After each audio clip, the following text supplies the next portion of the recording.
Bismillahirrahmanirrahim.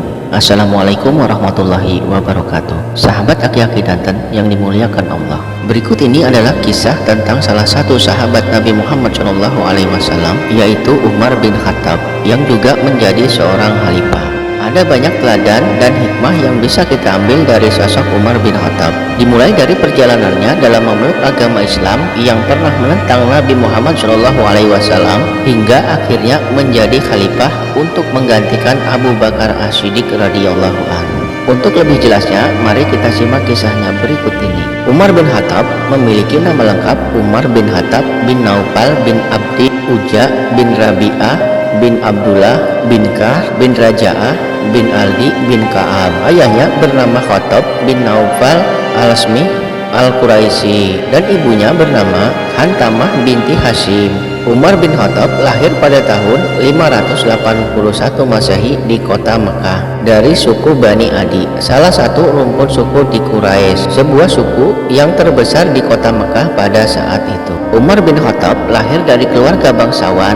Ia bisa membaca dan menulis, yang pada saat itu merupakan sesuatu yang langka. Umar bin Khattab memiliki fisik yang tinggi, besar, dan memiliki karakter keras dan tegas, sehingga banyak disegani dan dihormati oleh penduduk Mekah. Beliau merupakan seorang pemberani dan sering menyelesaikan peperangan yang terjadi di zaman jahiliyah. Sebelum masuk Islam, Umar bin Khattab pernah melakukan adat istiadat jahiliyah, antara lain ia pernah mengubur putrinya hidup-hidup dan seorang peminum berat. Umar bin Khattab juga dikenal mempunyai sifat yang kejam, bengis, dan suka minum minuman keras. Selain itu, Umar bin Khattab menikahi banyak wanita dan memiliki anak yang sangat banyak. Akan tetapi, sebagian besar istrinya tersebut meninggal dunia. Dan ini adalah beberapa nama anak dari Umar bin Khattab: Abdullah bin Umar, Ummul Mukminin Hafsah, Fatimah Hashim, Abdurrahman al-Akbar, Abdurrahman al-Ausyah, dan Abdurrahman al-Ashhar. Setelah menjadi khalifah, Umar bin Khattab juga menikah dengan Ummu Kulsum, putri dari Ali bin Abu Thalib, dan Fatimah Az-Zahra, saudara Hasan dan Husain, cucu dari Nabi Muhammad SAW. Umar bin Khattab mempunyai kecerdasan yang luar biasa. Bahkan dikatakan ia mampu memperkirakan hal-hal yang akan terjadi pada masa yang akan datang. Umar bin Khattab menjadi orang yang dipilih sebagai duta kabilahnya pada masa jahiliyah. Jika terjadi perselisihan di antara para kabilah, maka Umar bin Khattablah orang yang diutus untuk melerai dan mendamaikan masalah itu. Hal ini menandakan bahwa Umar bin Khattab memiliki kecerdasan, keadilan, serta kebijaksanaan. Diketahui Umar bin Khattab baru masuk Islam pada tahun ke-6 kenabian Rasulullah SAW. Pada saat itu Umar bin Khattab berusia 27 tahun. Di antara banyak riwayat mengenai kisah Umar bin Khattab memeluk agama Islam, riwayat yang paling terkenal berasal dari riwayat Anas bin Malik. Pada suatu hari, Umar bin Khattab mendapat berita bahwa adiknya Fatimah bersama suaminya telah memeluk agama Islam. Seketika itu juga Umar bin Khattab menjadi sangat marah dan geram. Lalu dengan cepat Umar bin Khattab segera berangkat ke rumah adiknya tersebut. Dan sesampainya di sana, Umar bin Khattab meluapkan keamarahannya pada adiknya itu. Umar bin Khattab menampar dan memukul adiknya dan suaminya hingga tersungkur. Namun, di puncak kemarahannya itu, Umar bin Khattab melihat sebuah lembaran yang bertuliskan ayat Al-Quran. Menurut beberapa riwayat, ayat tersebut adalah ayat permulaan surat Toha.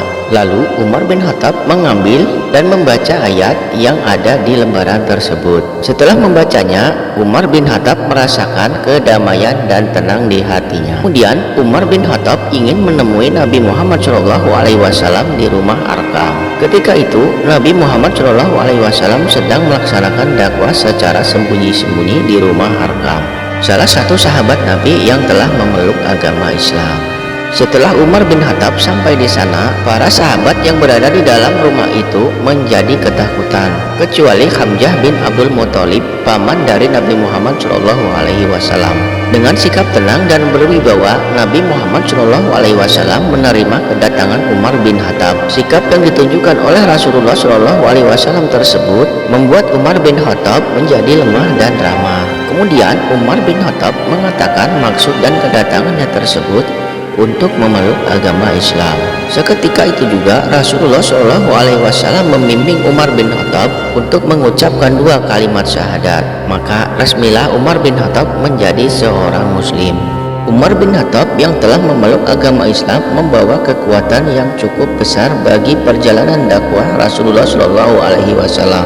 Pasalnya, Umar bin Khattab memberikan masukan kepada Nabi Muhammad Shallallahu Alaihi Wasallam untuk melakukan syiar Islam secara terang-terangan, bukan secara diam-diam seperti yang selama ini sembunyi-sembunyi di salah satu rumah sahabat Nabi.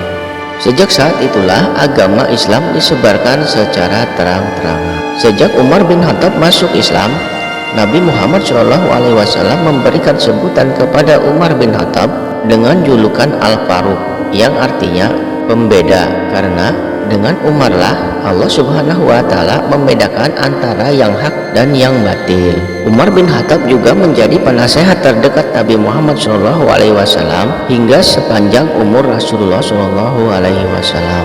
Setelah Nabi Muhammad Shallallahu Alaihi Wasallam meninggal dunia, kemudian Abu Bakar As-Siddiq dipilih menjadi khalifah dan memimpin umat Islam pada saat itu. Namun hanya selama 2 tahun lamanya Abu Bakar As-Siddiq menjadi khalifah karena mengalami sakit. Kondisi Abu Bakar radhiyallahu an yang sakit membuat Umar bin Khattab merasa khawatir bila tidak menemukan pengganti Abu Bakar radhiyallahu an sebagai khalifah. Akhirnya Umar bin Khattab bermusyawarah dengan para sahabat untuk mempertimbangkan siapa yang pantas menggantikan Abu Bakar radhiyallahu an menjadi khalifah.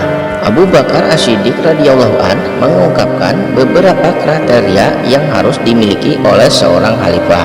Berdasarkan masukan-masukan yang diterima, Abu Bakar As-Siddiq radhiyallahu an kemudian memilih Umar bin Khattab untuk menggantikannya sebagai khalifah. Abu Bakar pun lalu membuat baiat yang berisi penunjukan Umar bin Khattab sebagai penggantinya, dan dengan demikian orang-orang mukmin harus patuh terhadapnya. Umar bin Khattab radhiyallahu an dijadikan khalifah dengan dibaiat pada bulan Jumada al-Akhirah tahun 13 Hijriah. Tetapi ada juga yang mengatakan bahwa Umar bin Khattab diangkat menjadi khalifah pada hari kematian Abu Bakar As-Siddiq radhiyallahu an, tepatnya 8 hari sebelum bulan Jumada al-Akhirah. Selama Umar bin Khattab menjadi khalifah menggantikan Abu Bakar As-Siddiq radhiyallahu an, banyak sekali persoalan yang harus dihadapinya, seperti perang dan perdamaian. Banyak masyarakat yang tidak mau membayar zakat dan masalah sosial lainnya. Persoalan-persoalan yang muncul pada masa itu berkaitan dengan keberagaman bangsa Arab dan perluasan wilayah kekuasaan Islam. Meskipun banyak persoalan di masa pemerintahan Umar bin Khattab, namun masa pemerintahan Umar bin Khattab merupakan masa gemilang bagi perkembangan dan kemajuan agama Islam. Ada banyak sekali prestasi yang telah diraih pada masa itu, seperti dalam bidang perluasan wilayah, penataan administrasi negara, bidang perekonomian, keamanan, dan ketertiban masyarakat. Bahkan ada yang mengatakan bahwa Umar bin Khattab adalah sebagai pendiri negara Islam. Penyebutan Umar bin Khattab sebagai pendiri negara Islam tidak dikaitkan antara pendirian sebuah negara dengan kekhalifahan. Akan tetapi tujuan utama dari pendirian Islam adalah untuk memperkuat akidah, bukan memperluas wilayah semata. Umar bin Khattab menjadi khalifah selama 10 tahun, yaitu pada tahun 634 sampai dengan 644 Masehi. Umar bin Khattab meninggal dunia karena dibunuh oleh Abu Lu'lu'at Fairuz, seorang budak, pada saat beliau hendak memimpin dan melaksanakan sholat subuh. Fairuz merupakan salah satu warga Persia yang masuk Islam setelah Persia ditaklukkan oleh Umar bin Khattab. Pembunuhan ini konon dilatar belakangi oleh dendam pribadi Abu Lu'lu'at kepada Umar bin Khattab. Abu Lu'lu'at merasa sakit hati atas kekalahan Persia yang saat itu merupakan negara dikdaya. Peristiwa ini terjadi pada hari Rabu 25 Zulhijjah 23 Hijriah atau 644 Masehi. Wallahu a'lam bishawab. Mudah-mudahan bermanfaat. Wassalamualaikum warahmatullahi wabarakatuh.